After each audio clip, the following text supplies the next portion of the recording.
Hello hi అండి. నేను Saritha. Welcome back to Saritha RVL. ఈరోజు చికెన్ లెగ్ పీస్ ఫ్రైని ఎప్పుడు రెగ్యులర్గా చేసుకునే ఫ్రై లాగా కాకుండా డిఫరెంట్గా బాగా టేస్ట్ వచ్చేటట్లు ఎలా చేసుకోవాలో చేసి చూపిస్తాను.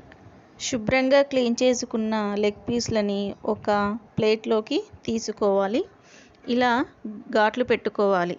ఇలా ఘాట్లు పెట్టుకోవడం వల్ల మసాలా బాగా పడుతుంది. ఇంకా కుక్ అవ్వడం కూడా చాలా బాగా కుక్ అవుతుంది. ఒక నిమ్మ చెక్కని తీసుకొని రసాన్ని మొత్తం ముక్కలపై ఇలా పిండుకోవాలి. ఒక స్పూన్ సాల్ట్ వేసుకోవాలి. ఇలా సాల్ట్ వేసుకున్న తర్వాత ఈ ముక్కలకు పట్టేలా నిమ్మరసాన్ని ఉప్పుని మొత్తం కలిసేలా ఇలా ముక్కలన్నిటికీ పట్టించాలి. ఇలా పట్టించాక 10 నిమిషాల పాటు వీటిని పక్కన పెట్టుకోవాలి. ఈలోగా కావలసిన మసాలా రెడీ చేసుకుందాం. మిక్సీ జార్ తీసుకొని 1 టేబుల్ స్పూన్ మిరియాలు, 2 ఇంచుల దాల్చిన చెక్క, 5 యాలకులు, 8 నుండి 10 వరకు లవంగాలు, 1/2 టేబుల్ స్పూన్ సాజీరా, 10 వరకు ఎండుమిర్చిని తీసుకోవాలి.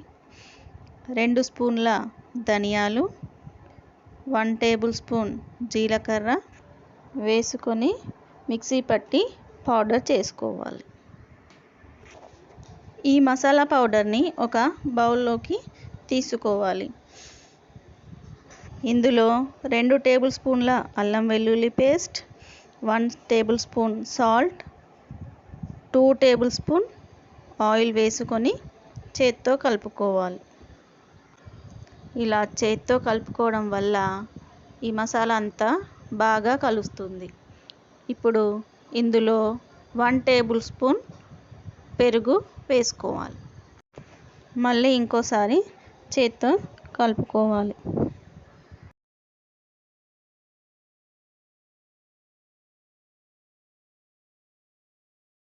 ఇప్పుడు ఈ మసాలాని ముక్కలకి బాగా పట్టించాలి. ఈ ఘాట్లలోకి పోయేలాగా మసాలా పట్టించి ఇలా మ్యాగ్నేట్ చేసుకోవాలి.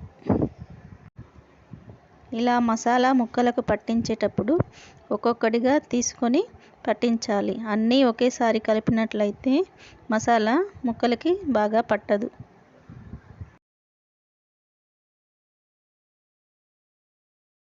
మసాలా మొత్తం పట్టించాక మూత పెట్టుకొని అరగంట సేపు ఫ్రిడ్జ్లో పెట్టుకోవాలి. స్టవ్ వెలిగించి కడాయి పెట్టుకొని 3 స్పూన్ల వరకు ఆయిల్ వేసుకోవాలి. ఆయిల్ వేడయ్యాక ఈ పీసెస్ని అందులో వేసుకోవాలి.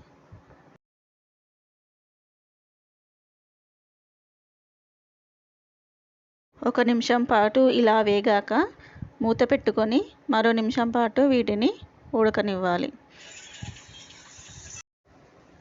ఇలా ఒకవైపు వేగాక మరోవైపుకు ఒక్కొక్కటిగా ఇలా తిప్పుకోవాలి.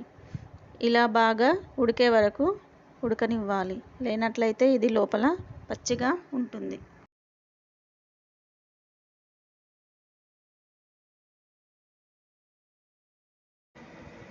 ఈ ముక్కలను చిమ్మటతో వీడియోలో చూపిస్తున్నట్టు పట్టుకొని వేయించుకోవాలి.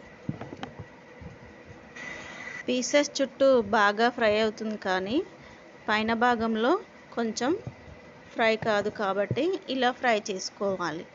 అన్ని పీసెస్ని ఇలా ఫ్రై చేసుకోవాలి. ఇప్పుడు సర్వింగ్ ప్లేట్లోకి తీసుకొని సర్వ్ చేసుకోవాలి. అంతే. ఇలాంటి మరిన్ని వీడియోల కోసం సబ్స్క్రైబ్ చేసుకోండి. Thanks for watching.